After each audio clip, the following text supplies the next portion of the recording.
In this guide, we're going to be going on to Arena 2 and going over the very best deck that you can use here in this arena. Before we do dive into this video though, make sure to like the video and subscribe to the channel with all notifications on. It really does help the channel. It lets us know that you want more content like this. We'd greatly appreciate it.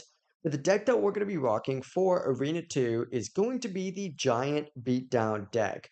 This is a classic setup with an average elixir cost of 3.3 and is by far one of the easiest ways to snowball a push at this stage. Essentially, that means your giant is still going to be the main win condition, the same thing as our deck from Arena 1. Essentially, just drop him in the back and let your elixir build up, and then stack support troops behind him. You've got the musketeer and archers for a ranged DPS, and then you have the bomber to wipe out any low health swarms trying to block your push. On defense, use Mini P.E.K.K.A because he's going to be your MVP. He melts enemy tanks and can quickly swing into a counter push if you drop a giant right in front of it. But from here, you have goblins and spear goblins as cheap cycle cards that give you a solid way to chip or distract. For spells, Fireball is going to round things out. No arrows in this deck, just use Fireball because it's great for taking out musketeers, witch, or even clumped up buildings and swarms that might get in your giant's way. This deck checks every single box. It has good attack, godly defense, strong synergy, and it's very free to play friendly. And honestly, if you want to breeze through Arena 2,